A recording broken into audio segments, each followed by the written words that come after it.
This is the Hello World podcast, where we talk about habits of success, habits of excellence, entrepreneurship, leadership, learning and development, and outlook that will help us succeed through life. This is Louie Banta, CEO and Chief Trainer of Learning Just Made Better, or LJMB. This is Louie Banta, host of the Hello World podcast. Hi, this is Rob Tavi, host of the RealTalk. Tavi, my good friend here, is the CEO of IBS Electronics Group. I had the privilege to deliver training to the Philippines and Asia business units of IBS in 2011 and in 2020. As an innovative leader born into the electronics manufacturing industry, Rob has lived through the digital evolution of electronic component distribution. Driving the growth of his global electronics distribution company, he has successfully expanded IBS Electronics Group over the past 2 decades to operations in 12 countries from Asia to the Americas, generating over $50 million in annual revenue. Leveraging his skill set as a thought leader, in addition to a mamba mentality mindset, he strives to continuously improve to be the best version of himself as the leading visionary for IBS Electronics Group. Graduated from California State University, Long Beach, with a master's in business administration, he is the creator and mastermind, as he mentioned, behind RealTalk. The podcast came to life, sharing experiences in business and life to inspire and engage people from around the world by telling a story. Because everybody, according to Rob, has an exciting story to tell. He's very active in LinkedIn, posting value-adding content every day. Thank you, Louie, and Louie Banta, the CEO and Chief Trainer of LJMB, Learning Just Made Better, based in the Philippines. He has 29 years of combined experience designing and delivering soft skills training to more than 400 organizations across 15 countries and 4 continents. He specializes in management, leadership, development, change management, and culture building. And then I ran into him in the Philippines on LinkedIn, and he has really helped us evolve our company. He's trained our staff in Philippines and our Asia staff to show leadership, changing in this digital world, leading in this digital world, and really what it builds to rehumanize using video. Rob, we're doing something different in our episodes. Oh, yes, we are. This is first time for everything. We're learning a new skill. Yes, I'd say episodes, 2 episodes, one of my podcast and yours for RealTalk, all rolled into one. But perfect for collaboration and synergy, some things that we'll also talk about in our topic, leading in a digital world. Correct. Very relevant and broad as well, Rob. And of course, in an hour, we would promise and deliver value to our listeners, regardless of industry, company, and geographical location. So, 3 big words: leading in a digital world. I come from training and management experience working with clients. You're so immersed in supply chain manufacturing solutions. Seems to be 2 different worlds, which I believe will also add that diversity of perspectives to our listeners. Rob, what's your description of today's digital world coming from where you're seated? Well, digitalization, as if there is, there's a terminology you looked up. Digitalization is a process of converting information into a digital format, right? That's the basic converting. And it's all, and in this last year, of course, digitalization is brought into everything. Our lives are digitalized, the way we communicate from phones and process. This digitalization revolution started when computing came around, so we can get into it, but, the past, but we can look at what we have created and where we are today in digitalization. Everything is called digitalization. The world is digitalization. How we communicate, how we operate. The pandemic has changed our lives. Not like it wasn't changed before, but our lives are changed in digitalization. How we communicate, how we connect, how we rehumanize, and how we move forward. So for me, the whole thing is moving forward of our lives, the way we operate as a consumer and how we operate as a business owner or a leader in a operation. Everything has a digitalization process into it, of how we communicate today with families and friends and how we communicate in the office. So really overall is this converting all our information into a digital format, which the industry I'm in, the hardware of the digital software is really what comes out to me. So that's my little snippet of what digitalization means to me and really what it is today. You've really mentioned how it has permeated, how it's present in a lot of facets of our lives. The moment we wake up, the way we enjoy our basic needs, the way we shop, we bank. Now, the way our children would attend classes is largely driven by digital healthcare with the teleconsultations. No, because of the social distancing last year, I can't mention any area or aspect of life which is not driven by digitalization. You mentioned converting something to data, digitalizing things. The the process of turning something manual to computerized and now up there in the cloud. So many buzzwords that we can relate to digitalization. Industry 4.0, we started with online and e-commerce 15, 20 years ago. Now we have AI, VR, AR, RPA, blockchain, cloud computing. And of course, we don't want to overwhelm our guests, our listeners, with a lot of these. It's simply just the dominance of technology, particularly information and communications technology, in the way we do things every day. Okay? Correct. How's the level of digitalization in IBS in the industry right now? Let's say in our industry, let's go with twofolds. We can talk about our company first. I'll talk about our company and what we've done. Digitalization, I would think for us, of course, we were digitalized with servers based many 10, 15 years ago with servers internally, but how do we create internal networks and processes? Really, the digitalization came with cloud computing. About 5 years ago, cloud computing became a big digitalization change for us.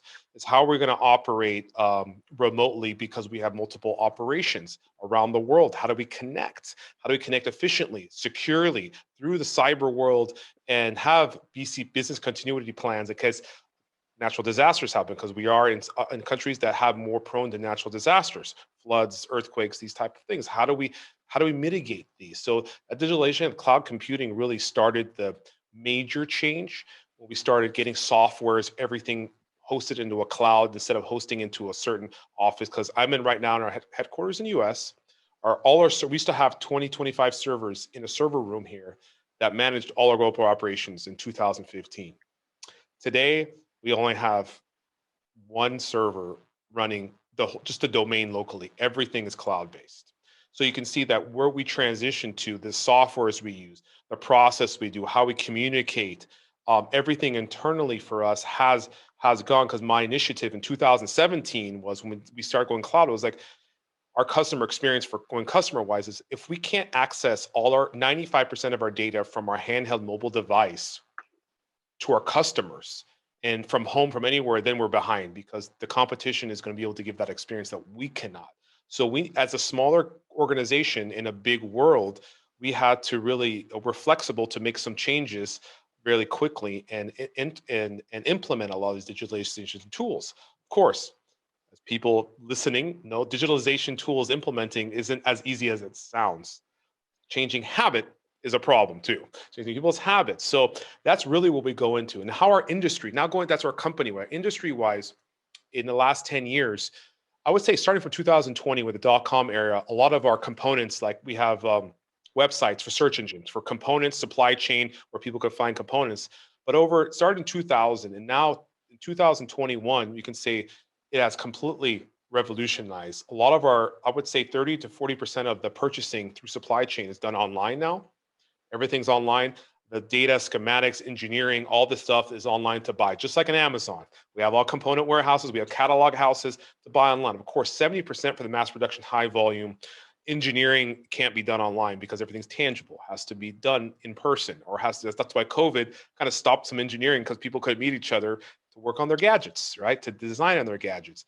But overall, we can see AI is a big implementation the last, I would say, 2 years in our business, meaning like that companies that we can, and AI and API integrations. API integrations is basically a call to action of of of calling, having one website, just like say Amazon. It can pull from multiple websites at real time. You get your answer real time. There's no delays. These are things where API is real common terminology now in the world of digitalization, and also AI. AI is just smart computing, computers that can make decisions for themselves and what they want to do. So overall, the industry is changing. It's changing faster and every single day. And the customers we talk to, everybody is now moving to, especially the pandemic. What's happened is it's not forcing us. It's really kind of patting everybody on the back and like, hey, we got to move. We got to digitalize. We got to revolutionize the old ways of, because a hardware business, let me see, in our business supply chain, hardware business is very traditional wise. It was a B2B business. People meet each other in person, talk, and especially in the United States where we're stationed, where headquarters are, it's really that way. So it's a very big change for everybody to go digital, to talk in front of the camera. The older generation, the demographic is much more senior. There's not so much diversity in that, and there is some hesitance of change. But no matter what, if you can't get your product in front of anybody, if you can't meet them, you have to get it online. So if you don't do that, that disruption of what, if you're not there, is going to cause you to be behind, and all you're going to do is playing catch up to the new leaders in front of you. If I can just comment very quickly on what you said, you started digitalizing in IBS 5 years ago, 2017. My reaction to that, Rob, of course, given my exposure here in the Philippines, Southeast Asia mostly, is that, wow, you're ahead, because a lot of companies here, even global companies with offices here, are just starting to really get cloud computing, transition, migration to cloud in the last 2 years, and then COVID hit us hard. Yes. In the HR and learning industry, on my side of the fence, it's exciting because, as you mentioned earlier, sales activities, client servicing activities are mostly done in person. That's also the same status quo, traditional mindset in learning, in meetings, in the human resources, big events, in-person training. But last year, of course, I was hit hardest when the lockdown was imposed for two weeks. We didn't know what to do, because our business was mostly being in front of an audience, interacting with them, their meters away, we were having fun. You use projectors. Yes, of course, it has also evolved from the big overhead projectors to LCDs. But Rob, the webinar delivery has been there for the longest time. E-learning has been there. Video has been there. As you mentioned, automation, robotics, the idea has been there for the longest time. You said we got to keep moving. Last year, we didn't want it. We did not anticipate. We don't like anything similar happening. But the lesson is that in a digital world, you can't really expect what will happen. So just to tell you exciting things that we're planning to do here in the Philippines. We're a small training business here, but just to mention, Rob, we've also been recognized as one of the local players who shifted quickly to digital delivery. Was doing webinars 2 weeks after the lockdown started, getting inspiration from nowhere, looking at my competitors, benchmarking what are they doing when everybody's was on wait and see mode. I just said, I'll do my first webinar in 28 years of doing training. My very first, didn't know what to expect. It was surreal. It was weird talking alone in the room at the top of my lungs. And then one thing led to another. Had the most number of virtual classes in the Philippines last year with 300. And we're venturing to VR. in the next 2 to 3 years to bring in VR learning, huge cost savings for companies. You can do a lot of things that you cannot simulate in real life. Yep, I'm equally excited as you are, but we have to lead the way because we may not be able to get the inspiration from competitors. Yep. And I 100% agree. And congrats on all of that, the success that you've done. Because I remember we spoke probably 7, 8 months ago, and we saw each Was other. that 7 months? I think it Oh, was more than that. I think it was middle of for us the summertime. I think it was probably I June, agree. July. Sometime we talked, and I'm like, Louie, because of course everybody goes digital, you pivot, and a good platform that both Louie and I really use, LinkedIn. LinkedIn has been a very crucial pivot to understand the social media that's for B2B businesses. Of course, we have all the other social medias for fun and but this one has really, and that's where we met. I saw a post. I'm like, look at him. He's creating this his new format, and that energy and that leadership that brought. I can see why that success over this last 220 and you're being recognized in Philippines for the transition you've done is because you are leading the way. Even though that's one thing is you're a smaller player in a big pool, but you're leading them. You're pulling them along and saying, hey, I can pivot, I can do this, I can show, I can lead by example. And at that point, people want to jump into that. They want to jump on that train. They want to either hire you as a consultant, bring you on to advise their staff, to lead their staff for the thought leadership and what you do. And these are things that myself that I share too. I'll share a little experiences. Some of those regards is I've had the same thing happen to me because in our industry, I'm not a thought leader. I was never, but I was curious.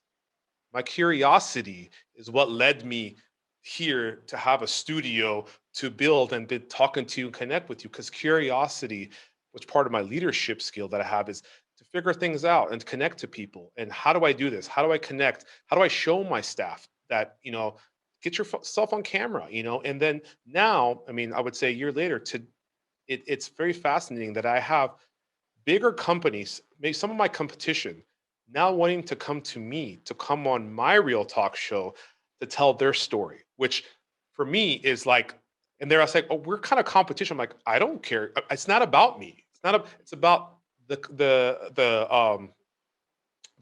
my I'll say sorry. It's not about me. It's about my person I'm bringing on the show as that they're telling about their company and what they're doing. So it's been a really success. And I'm like, wow, and again, we can get into some of this, but I led that and I showed my team, my people, my family, everybody. I had no skill set of digitalization. I had no skill set of talking on camera. Look how far we've come, and leading by example for my team and everybody around me that anybody can do this. What struck me with what you said, Rob, is you said you're not a thought leader. How would one know it if you're a thought leader? You just have to do things way ahead of others. And let me return the favor. I saw your posts, your initial attempts to go on video, your YouTube uploads that you've done as early as 2017, 2018, when no one else in your industry, in your sector would do the same. I'd say mostly technical guys, entrepreneurs who have technical inclinations. But here's Rob Tavi, okay, to our listeners. Here's Rob Tavi holding a camera, and holding his phone up, would go into a meeting, an ongoing meeting in your IBS office, yes, and just talk to the guys there and document what's happening. So, Gary Vaynerchuk, yep, Gary V. serial entrepreneur, Yes. Gary V. Yes. Yes. I saw a Gary V in you in that technical space. So for me, Rob, doing that is actually thought leadership, and now it's reaping your results. Your Real Talk has now become a platform for convergence. So is it competition now? Is it cooperation? It's now, as we always say, it's co-opetition. Your competitors are your cooperators. No, you have to draw the line when we synergize and when we also, just doing friendly competition. I believe you're a thought leader. I plug this in my training with your team. And I told everybody, you have to be a brand ambassador because your CEO himself, and we're talking about leading in a digital age, has to come from the top. The CEO has to, as Rob said, role model digital behaviors. And it has nothing to do or has less to do about technology or knowing about computers, but it's all about people. It's all about knowing how to bring people to the future. Am I making sense, Rob? I cannot agree more. And you know, there's like a little thing of thought leader about it is, but it's just putting myself out there and getting uncomfortable. That's where growth happens, right? The uncomfortness. And everybody's like getting uncomfortable in front of the camera, putting it, as you saw some of those videos, going around showing my set, hello, everybody, good morning. You know, what's going on today? You know, it was nerve-wracking for me a little bit because I stuttered a little bit, but you know what? These little things you make mistakes and stuttering, or it's human. It's Yes. real. It doesn't mean that you're not. There's no perfection because people engage more, or people are more engaged if they feel that the other person makes mistakes and is human because they feel okay. I feel calm. I would do the same thing, or I would smile, or I'll make a mistake, or misword something, or repeat themselves because they made a mistake what they were talking about. These are all common things, and for myself in the beginning, you say I started creating videos. Yeah, the first time I probably took one take and I'm like I don't like it, and I did 10 more. And that 10 more, it was the first one was better than the 10. You know, these are types of things that we, as myself, as leading by example from my team, I had to really show them and jump in there and get uncomfortable and bring them on. And so be the ambassador, of course, be ambassador of change, and bring happiness to it. Because again, there's no growth without some sacrifice, right? There's no growth, or there has to be some sacrifice, discipline, and getting uncomfortable. In the uncomfort is where the growth comes, right? So that's digitalization is for I talk to all my people. It's like if you don't get uncomfortable, if you don't understand, really, get sacrifice, get uncomfortable because and make some mistakes, then there will be no growth. There will be no growth there, and this is something that I try to lead with my team and my friends and colleagues and give advice of let yourself out there. And Gary Vee, just like you said, Gary Vee has been a kind of inspiration for me. Just his sayings, his phrases, lead with empathy, put yourself out there. Of course, he uses a lot of profanity out there, but but he's real. And he's built a multi-$100 million business off being himself and being real. Of course, he has an intellect. He's creative. He's smart. But we all can do that. He didn't come from much. He just put himself out there. So anybody can do it. Just like Louie, yourself. You put yourself out there. You had a skill set, but you just quantified your skill set in the digital world, which is bringing you all this success and notoriety. And we found each other. And one thing that struck me with what you said is the humanization is important. We don't want to appear scripted. One thing about this digital environment around us is that it's also so easy to fake or to present an image that seems so real. It's too good to be true, right? So that's where the balance of using technology and presenting a vulnerable, unauthentic, and transparent individual brand or company brand here comes in. And just so that our listeners, they might be asking, Rob, we're talking about leading in a digital world. This conversation is not about IT. It's not about technology per se, but it's about leading people. We're not here to talk about jargon. We're not here to talk about robotics and process automation. You can Google them all, but we're still trying to also figure out at the time when there's no playbook, this has never happened before. All of these VUCA and RUPT, I'm introducing the acronyms that the business leaders are familiar with.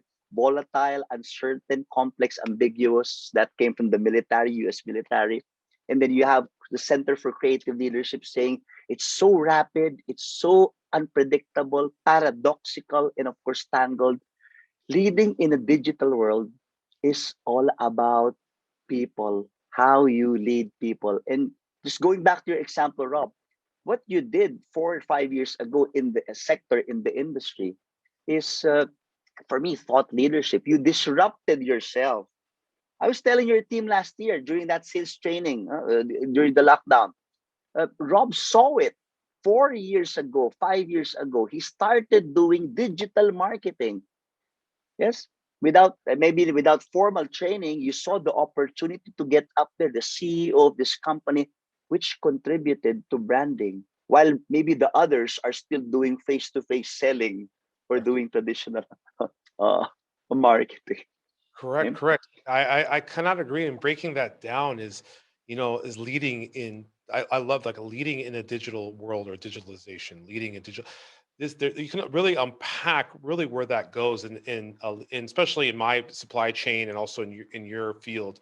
But it's connecting that rehumanize because right now, in a pandemic where no one could see each other, and before we should just be on conference calls, no video, no nothing. We have a business call for an hour, 45 minutes, talking, listening, or just watching a video or watching a presentation where there's no, it's only one directional. There's no unilateral, no one's, there's no back and forth. And it kind of causes people like, oh my God, I want to get this phone call again and listen to this or watch this again because you're not participating. There's no participation. There's no audience. Sometimes no audience. It's just one person lecturing or speaking or two people speaking and listening. Today, this digital world of rehumanizing, everybody can be part of it.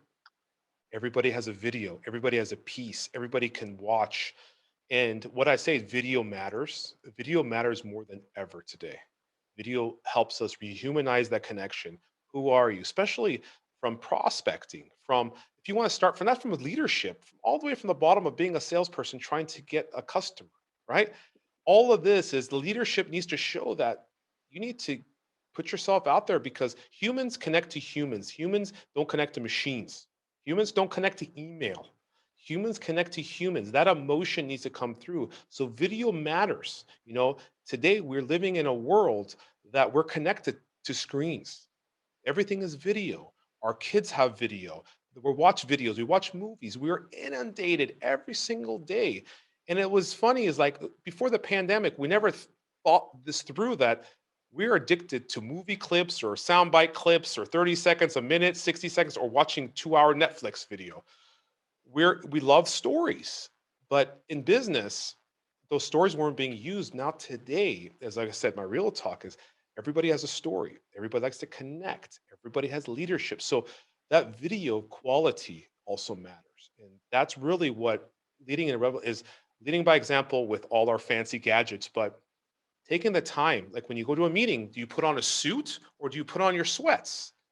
When you show up, have a camera, have some lights, show up presentable because that comes through the screen much more powerfully that you're prepared, right? So these type of things that I try to teach my staff and everybody watching, everybody listening is this really, it matters. When video matters, show up, take time, put yourself together, be comfortable, but let that message come through with your microphone and your camera to get it through because that humanization of empathy, like I use my hands a lot. I'm a very hands person.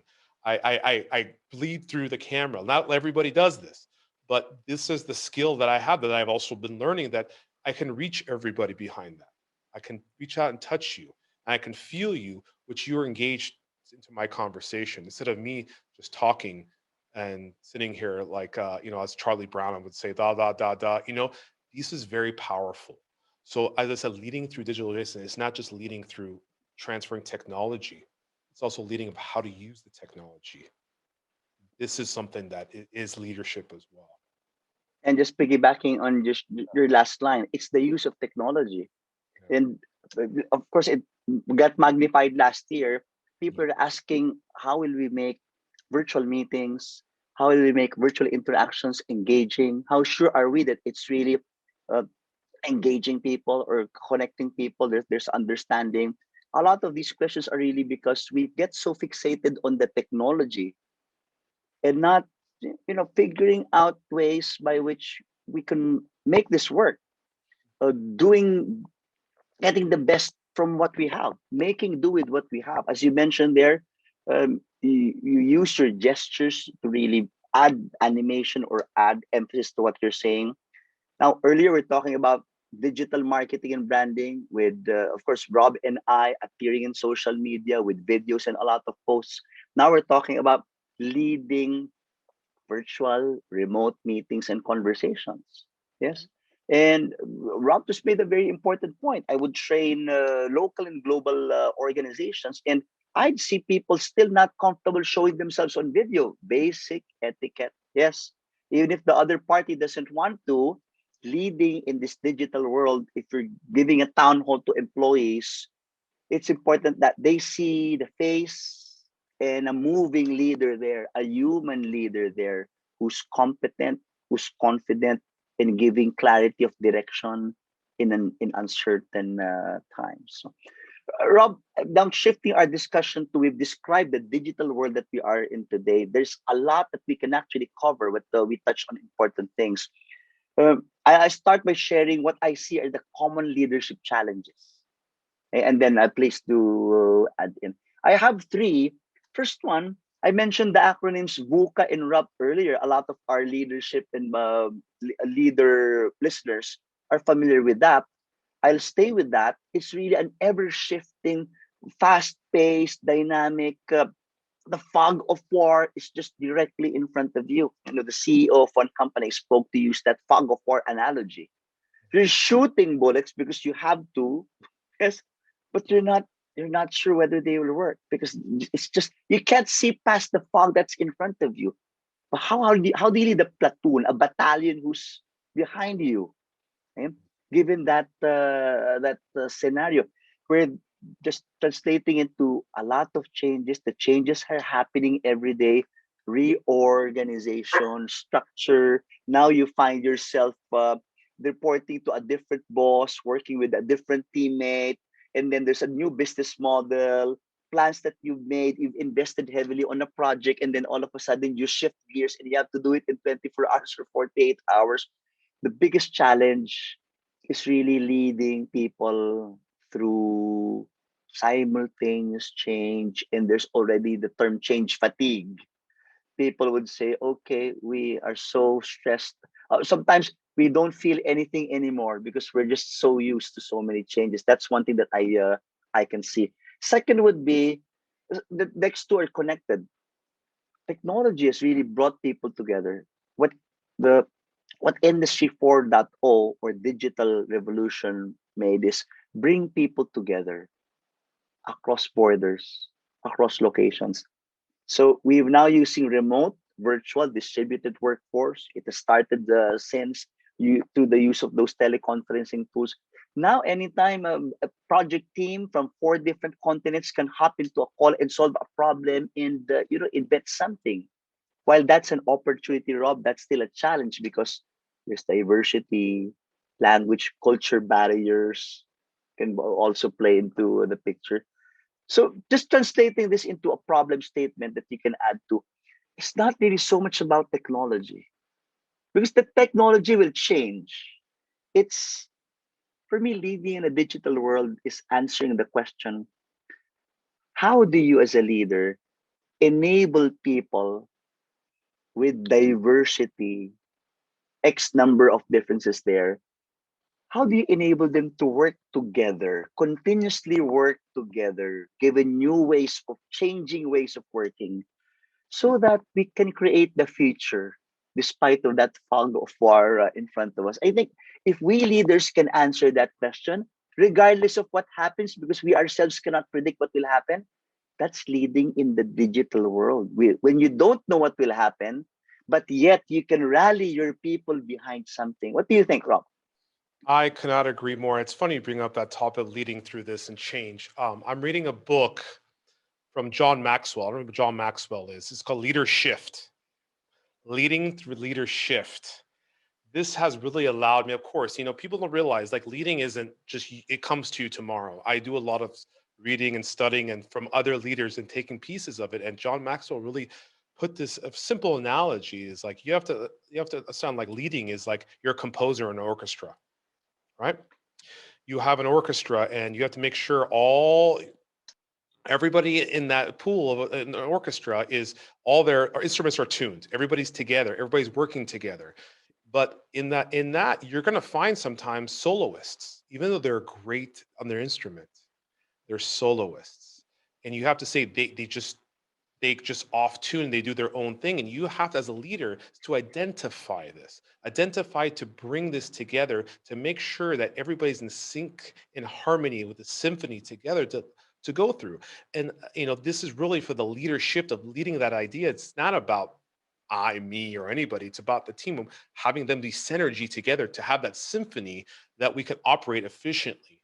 And as you go into diversity, of course, when you have diversity across countries and people, that's even more difficult because you got an orchestra in many different, and the sounds and tones in many different countries are completely different. How do you synergize this together? How do you make it work? And how do you adapt yourself to each culture to make sure that that leadership or that movement, they're all on board on the train, like they understand, they believe.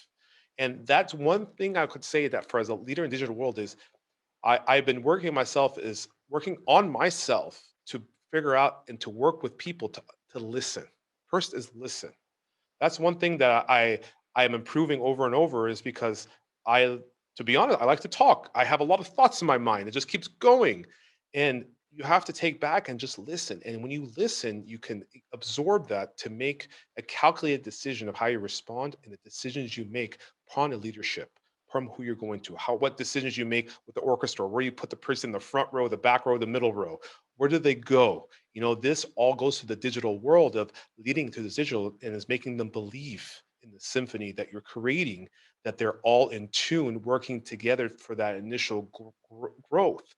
Of course, you're going to get challenges. Of course, it's not sounding like my analogy sounds beautiful. There is a lot of challenge because it comes, in my opinion, it comes that leaders need to also lead by educating, by giving knowledge, improving. Of course, it's not all butterflies and sunshine. Is accountability, putting the time and work in to build yourself, and leading through digitalization, using the tools to engage, to connect, to be efficient to the process of our companies is very powerful. And today, managing remotely, I have 100 staff globally, managing them globally, managing the digital, but I have created this symphony through digital change. Of course, not a lot of them still want to get on camera. They're still a little shy, but I make them turn on their cameras. I make them get comfortable. At least they can be comfortable with me. If they're not comfortable with me, but at least be comfortable. That comfort gives them a sense of affirmation that I see you, I hear you, I believe you. And then they think, okay, he's listened. He's there.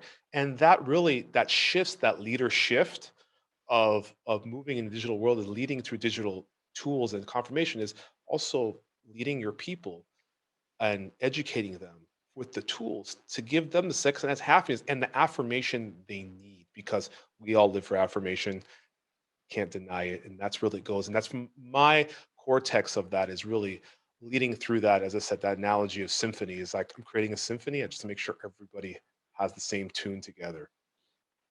I like the word accountability, especially in a world that's really full of change. When people have to drop something now and quickly embrace the next change that's happening, how do you make people accountable for their own success in the journey through change?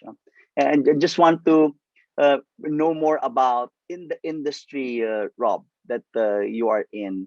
How's people's general reactions to change? Are people in the industry more accepting? Do they spend a lot of time resisting? Or what's the description of employees in the industry as far as embracing, accepting, and making change work? As everybody knows, anybody's a leader, change management or change style is always difficult. Is It's not that, but it's accepting each culture, each country has a challenge, but everybody has a similar challenge of the number one thing is the unknown. People have a fear of the unknown, something new, something habit, because we're all habitual creatures, we're humans. We like to go the same way every day to work. We like to have the same routine. We're very routine based. Getting out of that change is the thing. Going digital, using video more, contacting people. Instead of going on the phone, let's do a virtual call. This habitual thing is difficult. It's difficult to get everybody in place because everybody thinks they have to have perfection. They have to have the best of everything. No, you don't, and that's really what comes to is it's like my biggest challenge is leading in digital world is getting my team in front of a video camera or video chat, having them lead a meeting virtually, having them lead with a customer, pushing for that. Those are my big challenges through this. And of course, I think I'm still going this, but a year in, don't get me wrong. In the US, there was a big change. I'm part of some associations to give some examples. A lot of the demographic is the more senior age. They are not so technologically savvy. But in Asia, the new generation, they're much more tech savvy. They know how to use it. They know how to get online. They know how to virtual call. They do it every day. And it's funny. Sometimes I'm like, you're FaceTiming everybody, your friends outside work, but when you come inside work, you don't want to FaceTime with your customers sometimes because sometimes that habit doesn't shift. That mind doesn't shift. Like, okay, you're doing that there. Why don't you just do it with your customers here? Build that human connection, build that change, and build that habit. But at the end of the day, I'll go back to it's all to habit. Our habits, our comfort, are the biggest challenges as a leader in any business, in any industry in digital, is the change of changing people's habits to evolve and move forward because there is no new normal. The new normal was last year. There's a no normal this year. There's a new normal next year. It's all going to be changing if we don't evolve and if you don't implement that into your team's messaging that you guys have to evolve and move forward because nothing will ever be the same. And that is really where my biggest challenge is getting the change and getting the people to buy in. But overall, is showing them and leading by example. And resistance is, as you said, people are creatures of habit. It's natural for people to resist. That's why a lot of digital transformation in a lot of companies, the investment is there, the technology is there, the vendor is there, the support is there. Why does it not fly? It takes 4, 5, 7 years. It's basically because of resistance. And in my field of learning and development, the resistance to invest in digital delivery. I had to show the way, Rob, just like how you are doing it within the team and in the industry. I had to show the way. Our strategy of offering free webinars here in the Philippines in April and May, when not too many people or not one group is actively doing it, okay, opened people's mindsets to this is possible. We can do it. There are myths and preconceptions that people have, and the only way to bust them is to really make them see it, make them experience it. So you had your own ways of showing the way to your teams and customers. I also had my own way, just like all the other movers out there who might be listening to us. Continue to show the way because being a thought leader is influencing people, making them see it, making them realize, oops, I'm wrong. It could be done this way. I could embrace it, and it could be equally effective. You mentioned virtual meetings. I'm leading in a digital world, and then we're talking about digital meetings or virtual meetings. Your leadership is largely dependent upon the quality of meetings that you have. So do not take meetings for granted because you lead in meetings. As Patrick Lencioni, author of the book Five Dysfunctions of a Team, said, leadership is reflected in the quality of meetings. If you have poorly organized, disengaging meetings, that reflects on poor, disorganized, disengaging leadership. So, virtual meetings, you have to make it productive. You have to make it engaging. The human connection should be there. And really fascinated to be talking to you, Rob, because my stereotype is if you come from that industry, you're technical, right?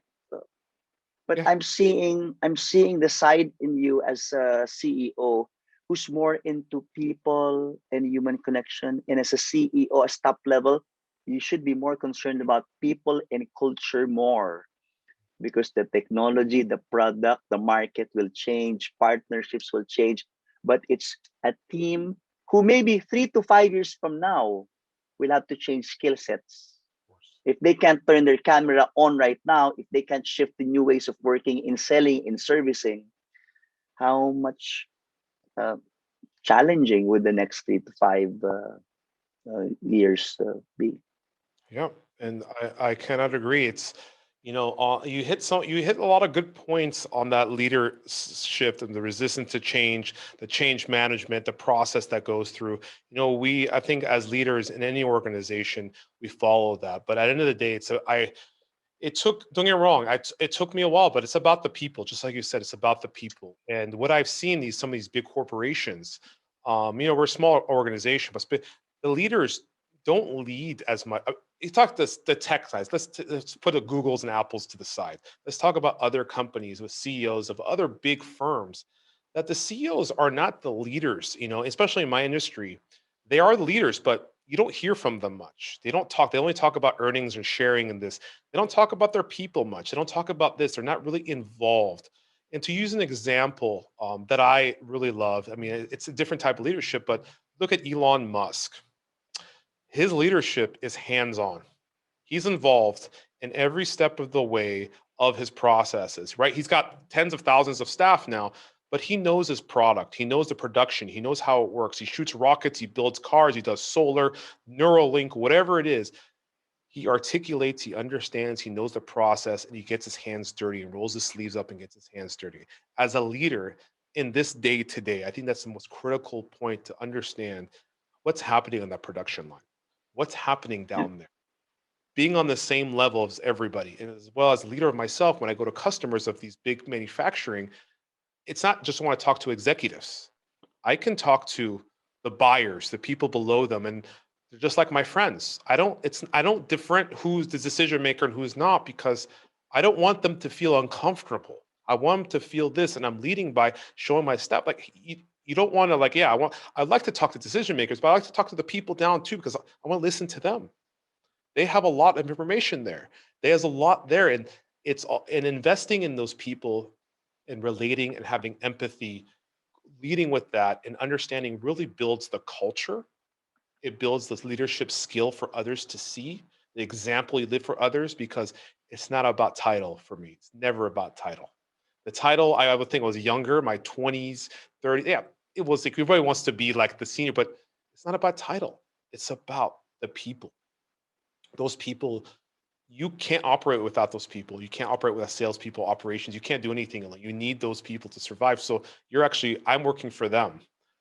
I am working for my people. I'm working for everything I do and set a vision, trajectory where we're going, leading that charge, but as well as getting my hands dirty. Okay, what do we need to change? What do we need to move? How can I teach us? How can I learn? What thought leadership, what skill set do I need to implement to help us improve this process efficiency in our organization, to take us to the next level, to digitalize, to revolutionize, to bring us to AI, to bring us to new websites, to new e-commerce, new platforms, really understand what our company does and what we do. And it all comes back to the end of the day is the culture of the people and believing and listening to your people.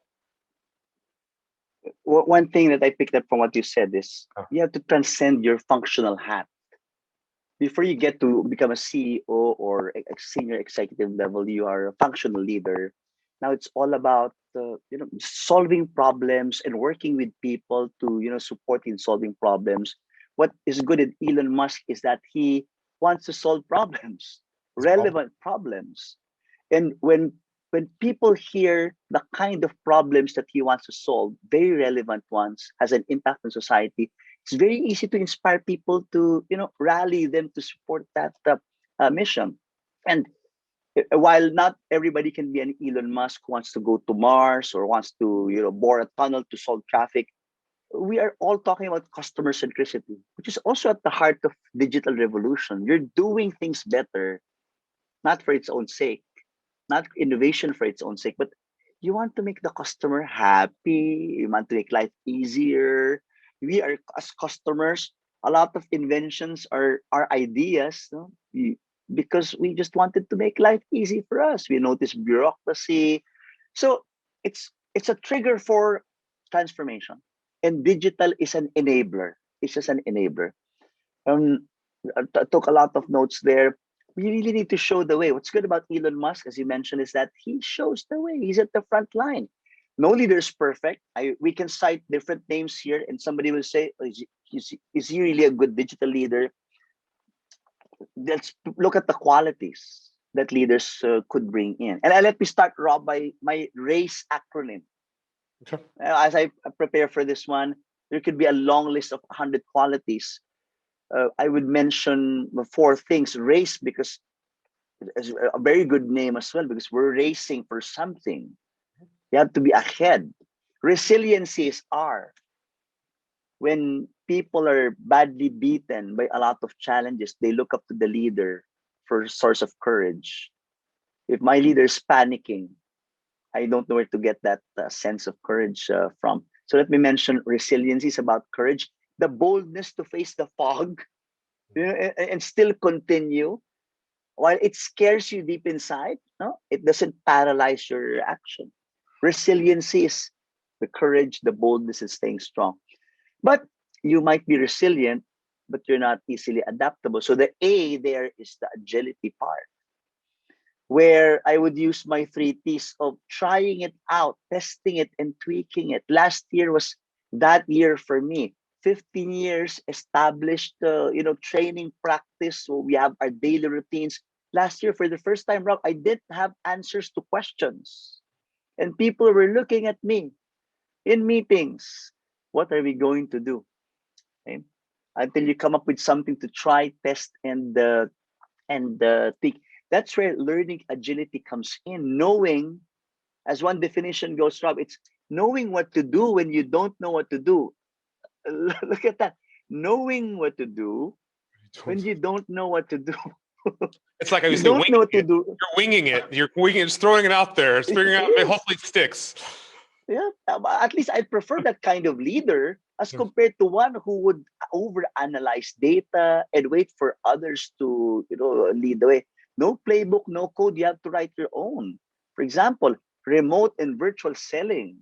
And you know what exciting, Rob, is that with my experiences doing this last year, also hearing from success stories from clients, will be soon write something for guidance to digital leaders to how to lead meetings better, virtual meetings, how to also sell, engage clients, remote and virtual. 2 more things. Clarity is important. It's so noisy. There's a lot of noise out there, fake news in social media. But it's just, how do you make meaning out of something? We do town halls. The CEO gives a key message. When the CEO doesn't know how to explain it, you just have to connect the dots. So leading in a digital world is about you create your own connections among the dots. You have to refer to company mission, company purpose. You have to always bring them back to customer centricity. When people are asking, what's happening? What will we do? The leader will have to answer those questions. This is what's happening, and this is what we will do. I don't know if it will succeed. Yes, it's not a guarantee, but we have to do something. Last 2, you can't do it alone. The next C in RACE is collaboration, breaking down silos. A leader who has silo mentality will not succeed in leading in this digital world. The last thing, Rob, to humanize everything. Empathy, bottom line. You want things to be agile, people may not be performing. You want things to respond more resiliently, they are struggling. The empathy, the flexibility, taking care of people, end of day, should close that race. For me, the race guidelines: resiliency, agility, clarity, collaboration. Empathy is it's still all about your team, your people. You can't do it alone. You can't enter the fog of war alone. Yeah, I mean, you hit a lot of good points. Like without risk, there's no reward. And just like you started, the risk is putting yourself out there. Does it throw it out there? Does it stick? Does it work? But those are leaders because they're getting uncomfortable. They're making a risk. it's maybe not the most calculated because they don't have enough data to make a calculated decision because it's so new going in digital world. Is this going to work? Is this going to happen? These are things of risk and the risk and reward. And going through those process, I cannot agree more by everything that you just said is for even for myself is I'm still in uncharted waters. I'm still uncertain sometimes. I don't know what's going to happen tomorrow, but we're making changes. We're moving forward through digitalization of implementing more procedures internally and externally. And then now coming to the customer experience. How do we give the customer a great experience? Because it's not about customer service anymore. It's all about the customer experience. Within, you brought up with your company vision, your mission, your values of implementing those into your digitalization to push to the customer experience that they get. And that's one thing that I really love when you quantify, when you went into our meeting with our team, is you started with what's your company's mission, vision, and mission values you have. These are your core competencies. And I can say a lot of companies I've been with, they don't really, that kind of thing is set to the side.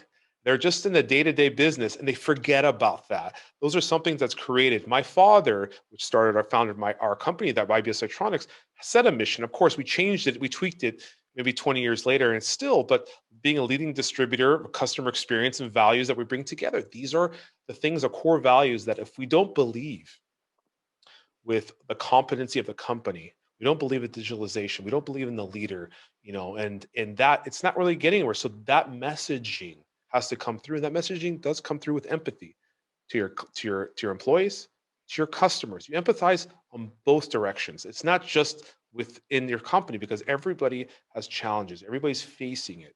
Even with our customers, sometimes they don't know how to digitalize, or they don't know how to get on camera, or they don't know how to do. We will guide them. We will help you. We will be an innovator. We brought our competition. I'm open. You guys, as I said, I'm an open book. Like myself, if you have questions, ask me. Even if you're my competitor, you're my enemy, you're whoever you are, I'm sharing, because for me, it's giving back. And that giving back, that affirmation also sets a tone for everybody around me to say it's not all about me. It's about everybody around us, that creates an organization and a groundwork, a foundation, of strong foundation, that the company believes, the people, the values are all there. So we can have synergy and move forward and evolve in a digital world together, and succeed and with health and happiness and move forward. There's one thing that I can leave our listeners here. Again, leading in the digital world, you mentioned about customer experience. We can't do it alone as a company.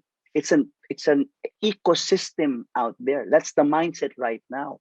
You're working with competitors, who we used to call competitors. It's an ecosystem of partnership. Now that the world has really converged, how do you balance that tension, Rob? We're competitors, but we're also cooperators when it comes to a certain mission. Bringing it back to sense making, and you mentioned vision, mission, values. The vision may change, yes. The values may be revisited because the ways of working are different, but the purpose or the mission, it usually remains the same.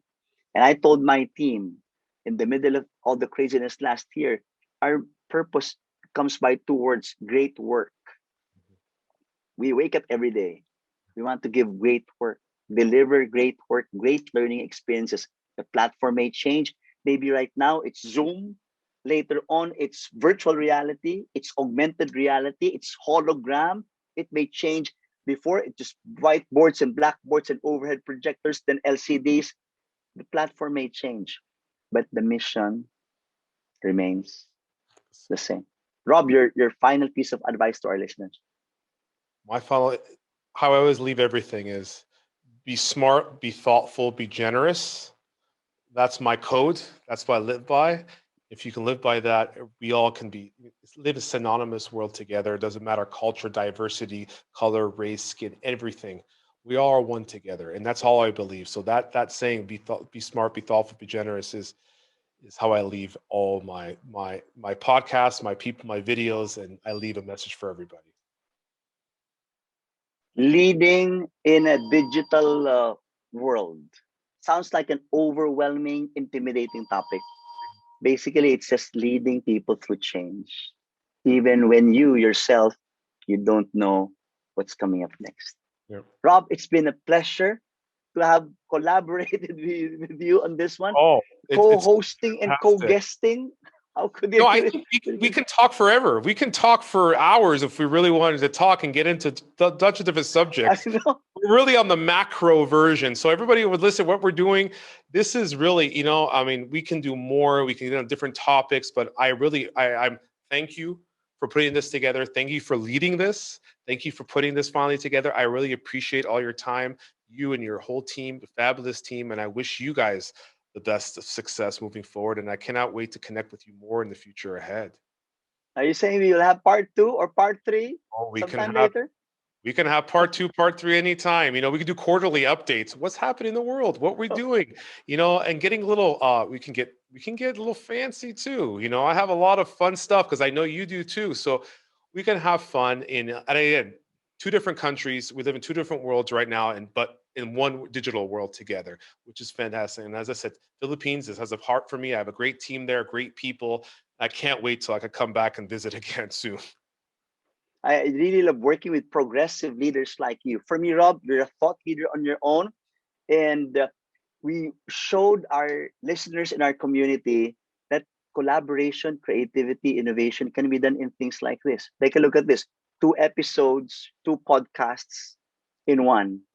Perhaps the first co-hosting and co-guesting where both of us are asking questions and also sharing answers. How good can it get? Yeah, it's great. Well, thank you, Louie. Thank you and everything, and I can't wait to. Thank you, Rob. I'll see you around. Thanks. Bye-bye.